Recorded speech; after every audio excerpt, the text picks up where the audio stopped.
l'occasion de ces grandes activités, présenter une proposition de sortie de crise en arrivant le Conseil présidentiel de transition à son échéance le 7 février 2026.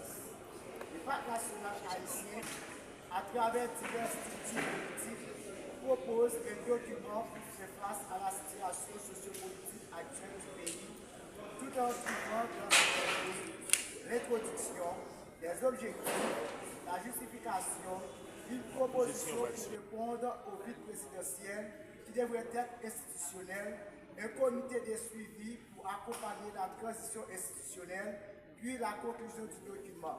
Ces éléments constituent la table de matière du document de la proposition à la nation en situation difficile.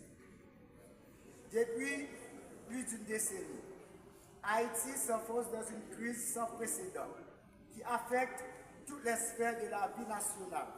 L'assassinat du président Jovenel Moïse, l'effondrement de l'État, la montée fulgurante des groupes armés, l'effritement économique, la misère et la perte du lien social ont plongé la République dans une situation d'extrême fragilité. Le peuple haïtien, autrefois symbole de la liberté et de résistance, vit aujourd'hui dans la peur, la pauvreté et la résignation.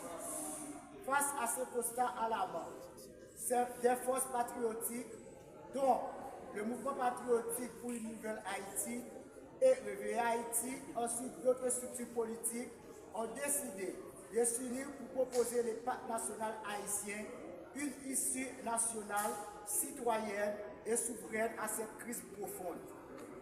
Ce pacte national haïtien n'est pas une simple déclaration d'intention, c'est une feuille de route pour la refondation de l'État, construite autour de trois valeurs fondamentales: la justice sociale, l'intégrité territoriale, l'unité nationale. Cette proposition vise à enclencher une transition citoyenne, issue d'une institution neutre, crédible et constitutionnelle qui permettra d'engager un véritable processus de reconstruction politique, morale et sociopolitique. Depuis plusieurs transitions avortées, le pays vit sans repère stable.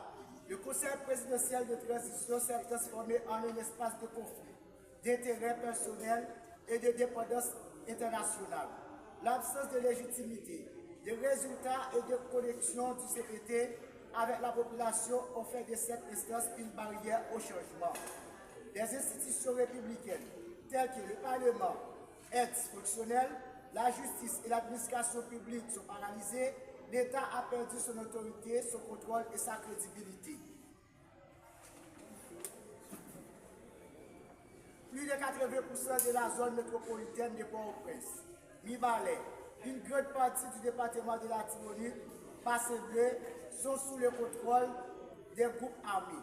Des milliers de familles ont été déplacées, des écoles et hôpitaux détruits, des routes bloquées, des zones entières vidées de leurs habitants. La police nationale isolée et sous-équipée, ses bases stratégiques cohérentes ni appui institutionnel fort. Le résultat est dramatique. L'État ne contrôle plus son territoire et les citoyens n'ont plus accès à leurs droits fondamentaux.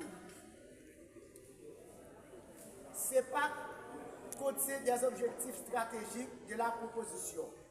Cette proposition rompt avec le Conseil présidentiel de transition. Cette rupture vise à mettre en place une nouvelle transition issue de la Cour supérieure des comptes et du contentieux administratif.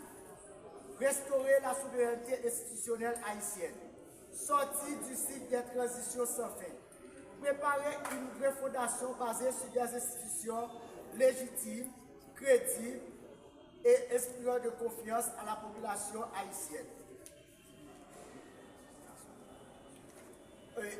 La Cour supérieure des comptes et du contentieux administratif, c'est une institution constitutionnelle.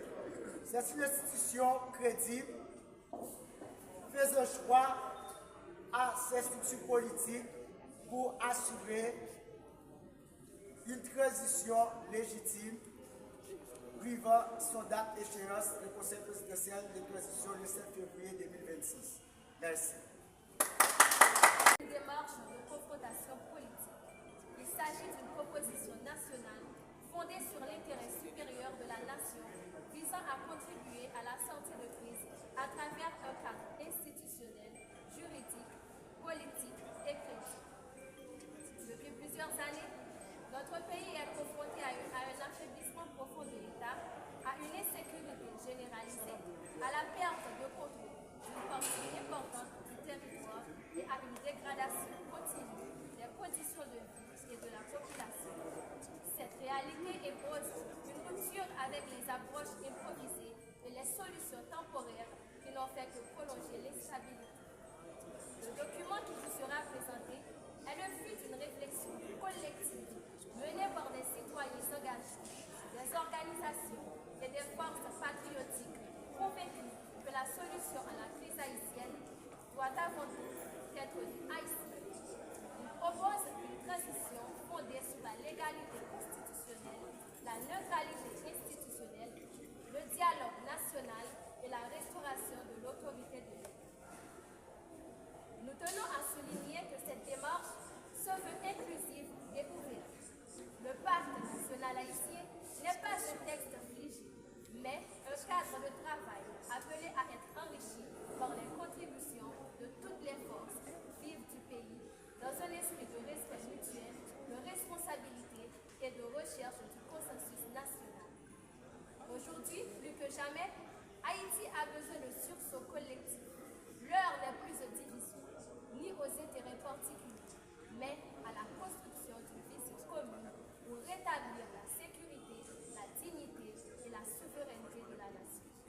C'est dans cet esprit que nous vous invitons à suivre attentivement la présentation du pacte national avec ouverture d'esprit, sans critique et engagement citoyen. Je vous remercie.